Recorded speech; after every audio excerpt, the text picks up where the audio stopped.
Hello les pros, aujourd'hui on est à Grenoble et je vais vous faire rencontrer Romain, un artisan que je connais plutôt bien. Alors suivez-moi à l'avant du camion, ensemble on va déambuler pour découvrir son entreprise, son parcours et sa vie. C'est parti!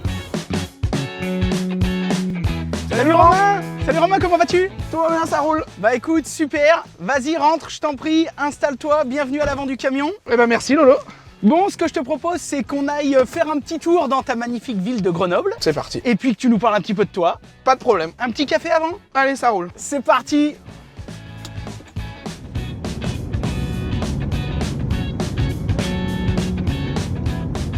Bon Romain, on va rentrer tout de suite dans le vif du sujet. Ce que je te propose, c'est que tu découvres déjà ce qu'on t'a réservé dans la petite boîte qui est juste en bas de tes pieds. Une photo, c'est quoi ça? Tiens. Ah mais ça c'est une photo de moi! Qu'est-ce que c'est ça, mon Lolo? Mais c'est quoi ces conneries? J'étais pas au courant. Bah ça c'est une photo de moi. Ah ouais? Bah ouais. T'as quel âge là? Fou, bah là j'en sais rien, là je dois avoir peut-être, je sais pas, 2-3 ans. Bon bah écoute, c'est plutôt dingue. Aujourd'hui, normalement, on va inverser un peu les rôles. On va faire Lolo dans le camion, mais ça sera Romain qui conduit. Et tu vas nous parler un peu de toi. C'est vrai? Ouais. Non mais arrête, c'est Ah, je te jure, Lolo, c'est ça. n'importe quoi. Ah non, non, je te jure, c'est ça. Non mais attends, parce que là je suis perdu. Tu vas nous parler un peu de toi, un peu. À chaque fois, c'est toi qui demande aux gens, mais non, c'est toi qui vas nous parler un peu de toi, qui va nous raconter. Alors déjà, j'ai déjà perdu la voiture pilote. Je sais plus du tout où on est. Parce que Tourne à gauche, tourne à gauche. ça m'a tellement perturbé. Je savais pas du tout. Alors Lolo, du coup, c'est toi qui te retrouves à l'avant du camion. Donc, la photo qu'on vient de voir, là, le petit garçon qu'on vient de voir, quand il était petit, à quoi il pensait? Il pensait à tout sauf à être un jour là où je suis. Ouais. C'est-à-dire vraiment, je m'attendais pas à être médiatisé, à être entre parenthèses un peu connu, à faire des vidéos sur YouTube, à aider des gens comme ça, comme je le fais maintenant. Donc je suis très content, mais c'est vrai que je m'y attendais pas. Et puis je m'attendais même pas à être plombier, quoi. Moi quand j'étais petit, tu sais, j'étais un fan de nature, de choses simples, tout ça, d'aventure. J'étais un peu rêveur déjà, un peu aventurier. Alors Lolo, présente-toi un petit peu pour ceux qui ne te connaissent pas. Alors pour ceux qui ne me connaissent pas, je m'appelle Laurent Jacquet, j'ai 39 ans, j'habite dans la Loire, le département 42. J'ai 4 enfants, une femme, 2 chiens et je rénove une maison depuis 5 ans. Une maison qui a 100 ans et il me reste encore, je pense, au moins 50 travaux.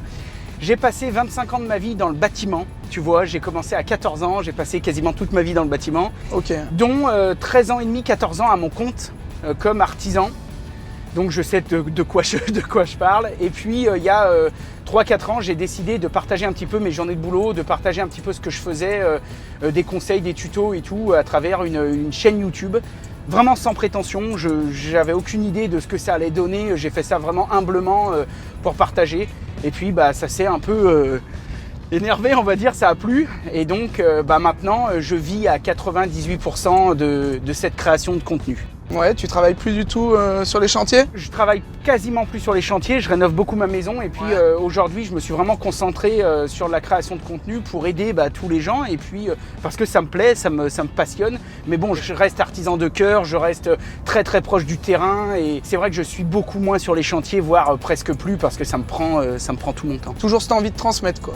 Ouais, j'ai toujours, c'est vraiment tout part d'ici en fait. Le leitmotiv de base. Ah ouais, c'est vraiment le partage, c'est vraiment... moi, en fait, mon carburant, c'est quand je croise quelqu'un, quand je croise un bichon et qui me dit, bah tu vois, j'étais sur le point d'arrêter mon entreprise et grâce à tes vidéos, au contraire, j'ai continué et j'ai rembauché 2 gars. Sur tes chantiers ou sur tes émissions, est-ce que tu as une petite musique là qui nous permettrait un peu d'avoir la patate de bon matin? Une petite chanson que j'aime bien fredonner, c'est LJVS quand même. Ah. C'est sûr que ça parle un petit peu de cette aventure, mais c'est une chanson qui me touche parce que c'est une chanson que moi j'avais absolument pas prévu d'avoir et qui m'a été offert par un bichon musicien. Tu sais que celle-là, je la connais et que je la chante le matin de temps en temps. C'est vrai? Mais oui, on la chante sur les chantiers de temps en temps quand même. Bon, si tu veux, voilà, on peut la fredonner. Salut mon petit Lolo, c'est Lolo dans son camion. Salut les petits bichons, c'est Lolo dans son camion.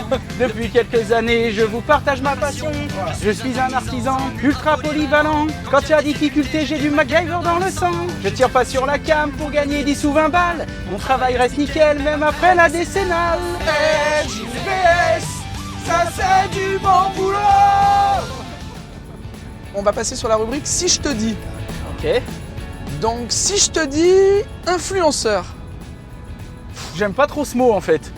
C'est les gens en fait qui décident de se laisser influencer ou pas quoi. Moi je transmets juste quelque chose, j'essaie juste de faire passer un message et après chacun est libre de se laisser influencer ou pas quoi. Ah mais si je te dis partage. Partage c'est indispensable. C'est-à-dire que c'est vraiment le moteur de tout, S'il n'y a pas de partage, ça sert à rien de faire des vidéos YouTube. On fait des vidéos au contraire, pour faire en sorte que un maximum de gens les voient et donc comprennent un peu notre message. Et sans partage, il n'y a rien. Bon Lolo, du coup maintenant on va passer sur la rubrique la panne de l'apprenti. Alors raconte-moi ton pire souvenir ou ta meilleure anecdote quoi. Je faisais un chantier chez mon patron qui rénovait un peu, tu sais, comme ça, des apparts, des baraques. Pour se faire un peu sa retraite, quoi, comme tous les artisans. Il m'avait dit, bah tiens Laurent, le plaquiste va passer cette semaine, finis-moi le chauffage dans les plafonds et tout, pour qu'il puisse plaquer et tout. Et donc moi, je bossais déjà pas mal sans vouloir me la péter, mais tu vois, tu sais, j'étais déjà à l'aise, et puis là, je me disais, bon, bah c'est pas comme si c'était, tu vois, c'était pas un vrai client, quoi. Ouais, c'est plus cool, cool, c'était quoi. mon patron, c'est plus cool. Ouais. Et donc j'ai fait une belle installation de chauffage central, tout dans les plafonds, tout, machin, nickel, vérifier, revérifier et tout. Et le plaquiste est passé, la maison s'est finie et on est arrivé peut-être un mois après au moment où il fallait mettre en eau le chauffage. Aïe aïe aïe. Et donc on a mis en eau le chauffage. Aïe aïe aïe. Et tout d'un coup j'ai vu de l'eau couler en fait par les spots, par le luminaire, le trou du luminaire du plafond. Et en fait ça m'a fait paniquer, j'étais encore un gamin quoi, ça m'a fait paniquer. Le temps que j'aille chercher mon patron, en fait le plafond il est tombé. C'est-à-dire que le placo s'est décroché des rails, il y avait genre 5 cm d'eau. Et en fait, j'avais tout suivi sauf une soudure que j'avais mal faite. Et donc du coup, cette soudure, ça a fait une fuite et ça a rempli genre le plafond d'eau. Et tout le plafond s'est effondré, tout passé à travers. Je me suis fait mais défoncer. T'aurais pas une petite réplique culte là qui nous ferait bien réfléchir là? Ceux qui veulent s'en sortir trouvent des solutions et les autres trouvent des excuses. Si tu veux y arriver, arrête de chialer et tu vas trouver des solutions. Et au contraire, tous ceux qui sont toujours en train de dire « Ah mais c'est pas si, c'est pas ma faute, machin », en fait on se rend compte que c'est que des gens qui se trouvent des excuses quoi. Elle est pas mal celle-là. Elle est pas mal du tout. Bon Lolo, si tu devais nous donner un conseil là, le meilleur conseil pour quelqu'un qui veut commencer et quelqu'un qui est déjà... Tout ce que vous faites, faites-le pour vous en premier. Là maintenant je fais des vidéos, c'est pareil, des fois on a plein de super commentaires qui sont positifs, alors on se sent pousser des ailes, puis des fois on se fait cracher dessus dans les commentaires, et on se dit bon bah voilà ça fait partie du job, j'ai voulu m'exposer, donc c'est pas grave, Pas satisfaire tout le monde. Voilà, on peut pas satisfaire tout le monde, mais moi en tout cas je fais les choses pour moi et pas pour les autres. Moi je me suis bien régalé d'être à l'avant du camion, j'espère que les spectateurs ont été bien contents de pouvoir en apprendre un petit peu plus sur toi. Bah écoute, moi d'abord j'étais pas au courant, donc vous m'avez bien eu. Et vraiment ça fait bizarre en fait.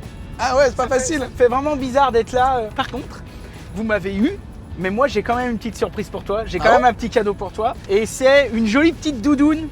Bah voilà. C'est gentil en tout cas. Je t'enverrai une petite photo avec, t'inquiète. Ouais, grave, que t'as été à l'avant du camion. Et puis aussi je t'offre une petite mug. Ça roule. Tu vois, on a bu le café tout à l'heure, je t'offre une petite mug. Et vraiment merci Romain. Écoute. Et j'étais au courant de rien, vous m'avez vraiment C'était le but. Ça m'a bien fait plaisir. Vous m'avez eu de ouf et ça m'a fait plaisir, mais ça fait bizarre. C'était cool.